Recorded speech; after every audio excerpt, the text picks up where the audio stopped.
اس کے بعد جو آیت ہے آیت نمبر 193 میں اسی آیت کے آگے چل کر حکم ہے کہ کتنی دیر تک ان کے ساتھ قتال کرنے کا حکم ہے۔ اے اللہ تو جو قتال کا حکم دیا ہے اس کو کتنی دیر کے ساتھ؟ بس یہ ہے کہ جو ظاہری جنگ ہے اسی کو نظر میں رکھنا ہے یا اس سے بڑھ کر کچھ کام کرنا ہے یا کم کرنا ہے۔ ہاں مثلا فرض کریں کہ لڑائی کرنے والے 10 12 15 20 لوگ ہیں، ان کے ساتھ لڑائی کی، وہ یا بھاگ گئے یا مارے گئے یا جیسے بھی ہو گئے تو بس آئے جنگ کو ختم کر دینا چاہیے۔ تو فرماتے ہیں کہ نہیں، جنگ یعنی یہ جنگ جو بدنی جنگ ہے یہ نہیں ہے صرف جنگ۔ قتال کا معنی جیسے پہلے کیا ہے، قتال کا معنی ہے کہ آپ کسی کو اس کی خرابی کرنے کے عمل سے روکیں۔ دوسرے کے ساتھ دفاعی قتال یہ ہوتا ہے کہ آپ اس کی جو کاروائیاں ہیں جو آپ کی زندگی کو روکنے کے لیے اقدامات ہیں، آپ ان اقدامات کو روکیں۔ تو وَقَاتِلُوهُمْ حَتَّى لَا تَكُونَ فِتْنَةٌ، بس آپ ان کے ساتھ قتال میں جڑے رہیں، کب تک؟ حَتَّى لَا تَكُونَ فِتْنَةٌ، تاکہ فتنہ ختم ہو۔ فتنہ جو ہے جس کا معنی اس دن بھی عرض کیا تھا پچھلی نشست میں، پھر سے تھوڑا سا اس کے بارے میں بتاتے ہیں۔ فتنہ یعنی آپ ایک شخص کے لیے فتنہ یا پورے مجمع کے لیے اور پورے معاشرے کے لیے فتنہ، یہ دونوں جو ہے انسان کے لیے تکلیف دیتے ہوتے ہیں اور قتل سے بھی بڑھتے ہیں۔ اگر انفرادی طور پر فتنہ کسی کو آزمایا جاتا ہے یا کسی کو سخت حالات میں رکھا جاتا ہے، نفسیاتی طور پر اور جسمانی طور پر، نفسیاتی طور پر اور جسمانی طور پر، یعنی اس کی معیشت خراب کی جائے، اس کے گھر میں جھگڑا کروایا جائے، ان کے حالات اچھے نہ ہو، لڑائی جھگڑا پیڑ فساد اور آرام کی کیفیت نہ ہو، جسمانی طور پر ذہنی طور پر خلفشار کی کیفیت بنا دی جائے اور پتہ نہ ہو کہ آگے کیا ہو رہا ہے، ہو سکتا ہے بہت بڑا نقصان ہو جائے، ہو سکتا ہے کیا صورتحال پیش آ جائے، تو اس کو کہتے ہیں فتنہ۔ اور اس میں قتل اس کا حصہ ہے۔ فتنے میں ایک قتل بھی ہو سکتا ہے، 10 قتل بھی ہو سکتے ہیں، بہت سارے قتل بھی ہو سکتے ہیں اور دوسرے بہت سارے کام بھی خراب ہو سکتے ہیں، گھر تباہ ہو سکتے ہیں، بچے مارے جا سکتے ہیں، بچے لوٹے لیے یعنی ان کو اغوا کیا جا سکتا ہے، پتہ نہیں کیا کیا، جتنی بھی منفی کارروائیاں ہیں وہ فتنے کا حصہ ہے۔ تو یہ فتنہ ہمیشہ ایک قتل سے زیادہ خراب تر ہوتا ہے، یعنی جب آپ کو پتہ نہیں ہے کہ کیا ہونے والا ہے، کیا ہو رہا ہے، کیا ہوگا ہمارے ساتھ، کیا ہوگا۔ ایک ہوتا ہے لڑائی میں واضح ہے وہ دشمن ہے، ادھر ہم ہے، لڑنا ہے اور جس نے بھی دوسرے پر غلبہ حاصل کر لینا ہے، یہ مسئلہ واضح ہے۔ لیکن جب آپ کو ایک صورتحال کلیئر نہیں ہوتی ہے کہ بھئی کیا ہوتا ہے، کیا ہونا ہے، فتنہ ہے یعنی فساد ہو رہا ہے، ذہن خراب ہو رہے ہیں، اور یہ بھی چانس ہے کہ لڑائی ہو جائے، اور یہ بھی چانس ہے کہ اس کے علاوہ بہت سارا کچھ پیش آ جائے جس سے نقصان ہو جائے، بہت سارے نقصان ہیں، قتلوں سے بھی زیادہ نقصان ہو جائے۔ تو فتنہ اس قسم کی کیفیت کو کہتے ہیں۔ یہ انفرادی طور پر بھی ہوتا ہے، کسی ایک شخص کے لیے پیش آتا ہے، اور انفرادی طور پر بھی فتنہ انسان کے لیے موت تک پہنچا دیتا ہے۔ ایک بندہ اگر نفسیاتی طور پر فتنے کا شکار ہو جائے، ذہنی اور نفسیاتی طور پر، جسمانی طور پر، تو خود سے وہ کیا کرتا ہے، اپنے آپ کو مارنے پر تل جاتا ہے، فتنے کا شکار بندہ، یعنی اتنی آزمائشوں میں آ جاتا ہے کہ وہ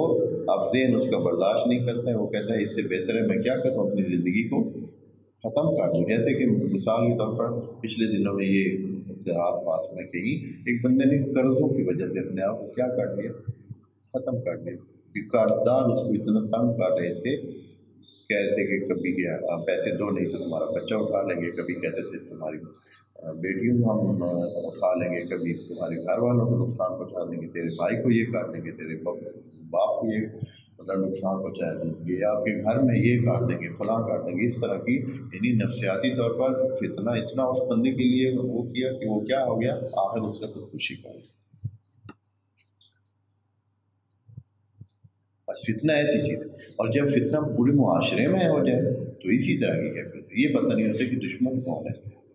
ادھر کیا ہو رہا ہے، وہ کیا کر رہا ہے، یہ ہمارا یہ جو ساتھ والا ہمسایہ ہے ہمارے ساتھ ہے یا یہ دشمن کے ساتھ کر رہا ہے، یا فلاں کیا کر رہا ہے، یا وہ کیا کر رہا ہے۔ یعنی ہر بندہ دوسرے سے خائف، ایک ایسی کیفیت پیدا ہو جاتی ہے کہ ہو سکتا ہے کہ یہی دشمن کے لیے بکا ہوا بندہ ہو۔ پرانے زمانے میں یہ کام بہت ہوتا تھا کہ کوئی پتہ نہیں چلتا تھا کہ کون کس کے ساتھ ہے۔ تو اس طرح معاشرے میں ایک خاص قسم کی کیفیت پیدا ہو جاتی ہے کہ فتنہ اسے کہتے ہیں۔ یہ فتنہ یعنی آزمائش ہوتی ہے سخت قسم کی، نفسیاتی بھی اور جسمانی طور پر۔ جب نفسیاتی کیفیت انسان، نفسیاتی بہت بری حالات ہوتے ہیں، اور اس کے مقابلے میں ساتھ ہی جو ہے وہ جسمانی اور مالی اور یہ چیزیں جو کہ انسان ان سے مبتلا ہوتا ہے۔ تو نتیجہ یہ نکلتا ہے کہ آپ حتماً کیا کرتے ہیں، اللہ کی طرف اللہ بھول جاتا ہے اور سارے توجہ کدھر ہوتی ہے۔ اسی مثال کے طور پر اگر فرض کریں کہ شہر میں کہتا ہوں مثال کے طور پر مطلب پیٹرول کے جو ہے نا وہ یہ جو ہے کہ چانس ہے کہ پیٹرول ختم ہو جائے، ٹھیک ہے جی، پیٹرول ختم ہو جائے، اب کیا ہوگا؟ یہ ایک چھوٹی سی فتنی ہے، ایک چھوٹے سے فتنے کا ایک آغاز ہے۔ نتیجہ کیا نکلے گا؟ سارے جو ہے وہ بھاگم بھاگ پیٹرول سارے لیتے پیٹرول جو ہے وہ کیا کر دیں گے، پیٹرول کو ختم کر دیں گے، کچھ ذخیرہ کر لیں گے، کچھ کیا کر لیں گے، اس کے نتیجے میں کچھ دنوں میں بالکل نایاب ہو جائیں گے، اور بہت سارے مسائل، کتنے مسائل کھڑے ہو جاتے ہیں جب آپ کو مطلب بات کر چلے پیٹرول کی مثال نہ لیں، پانی کی لے لیں، پانی کی لے لیں، اگر پانی کا اس طرح بحران پیدا ہو جائے، ہاں، یا آٹے کا بحران یا کوئی اور دوسرے مسائل پیدا، یا مثلاً ایک بیماری آ جائے، جیسے بھی پچھلے دنوں ہم سب پوری دنیا ایک بیماری کے دوران سے گزرے، کس قسم کا فتنہ تھا؟ ایسا فتنہ تھا کہ گھر والے اپنے گھر والوں سے ڈرتے تھے، گھر والے گھر والوں سے ڈرتے تھے۔ فتنہ ایسی چیز ہے کہ جو پورے معاشرے کو جکڑ لیتے ہیں، اور اس میں قتل و غارت تو بیسیوں ہو جاتے ہیں۔ جیسے یہ پیٹرول کی مثال میں کتنے بندے مارے جاتے ہیں، اس میں قتل اس کا حصہ بن جاتا ہے، اس لیے کہ جب پیٹرول نہیں ہوا تو مریض اسپتالوں میں نہیں پہنچ پائیں گے، اسپتالوں میں نہیں پہنچ گے، ڈاکٹر اسپتالوں میں نہیں پہنچ جائیں گے، یا دوسرے جو ہے ایک دوسرے کو جو ملنا چاہتے ہیں، جن کو ضرورت ہوتی ہے کہ وہ، یا یہ ہے کہ کہیں حادثہ ہو گیا تو وہ بندے وہاں سے اٹھ کر اسپتال ہی نہیں آ سکے، وہاں سے ان کو اسپتال پہنچایا ہی نہیں جا سکے، وہاں ہی مر جائیں گے۔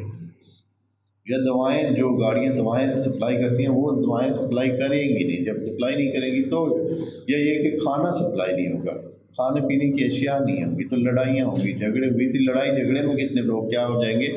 صفوں میں کتنے لوگ مارے جاتے ہیں۔ یا ہمارے یہاں پچھلے دنوں جو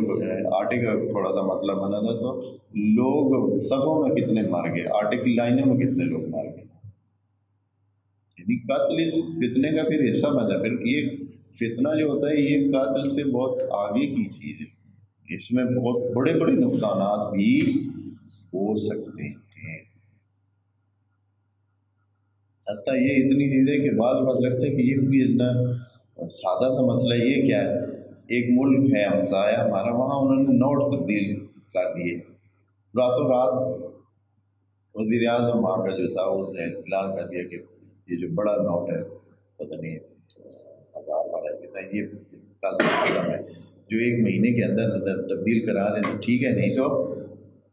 وہ لگ گئی لائنیں بینکوں کے باہر کہ ہمارے نوٹ نہ ضائع ہو جائیں، ہمارے پیسے نہ ضائع ہو جائے، اتنی بھیڑ۔ اسی دوران سینکڑوں بندے، یعنی انہی دو چند مہینوں میں نوٹ بندی جسے کہتے ہیں، اس وقت نوٹ بندی کا نام دیا گیا، نوٹ بندی میں ہی صرف پیسے کے تبدیل کرانے کے چکر میں سینکڑوں بندے مر گئے، مارے گئے، بھیڑ میں مارے گئے، پاؤں تلے آ کے مارے گئے، کھڑے کھڑے ہو کے مارے گئے، پتہ نہیں کیا کیا سلسلے۔ کوئی تو ویسے اس خوف سے کہ ہماری تو بھائی ہم نے ڈھیر لگا رکھے ہیں گھر میں، اور یہ اگر سارے باطل ہو گئے تو ہارٹ اٹیک سے جو ہے کچھ، آپ لوگوں کو شاید یہ نہ اتنی اس بارے میں معلومات ہو، لیکن یہ ایک حقیقت بات ہے۔ تو اس طرح یعنی فتنہ ایک جب معاشرے میں آتا ہے تو وہ کتنی گڑبڑ کر دیتا ہے، ایسی صورتحال بنا دیتا ہے کہ آپ کو پتہ نہیں چلتا ہے کہ کیا کریں اور کیا نہ کریں۔ تو وقاتلوہم، یہ جب آپ کے ایریا میں ہیں یا آپ کے مسلمانوں کے معاشرے میں فتنے کا باعث بن رہے ہیں، تو پھر آپ ان کے ساتھ اس وقت تک یہ جو ہے اپنا جنگ کا سلسلہ جاری رکھیں، لڑائی کا سلسلہ جاری رکھیں، اور ان کو اس اپنی حد میں رکھنے کے لیے اپنا جو کردار کر سکتے کریں، حتی لا تکون فتنۃ، فتنہ، فساد، خلفشار، ذہنی تناؤ اور جسمانی تکلیف، مالی تکلیف، یہ ساری ختم ہو جائیں۔ اس وقت تک آپ کیا کریں، ایک الرٹ کی حالت رکھیں اور اپنے آپ کو تیار رکھیں مقابلے کے لیے۔ یہاں قتال کا مطلب ہے کہ مقابلہ کرتے رہیں، مقابلہ ہے یہ۔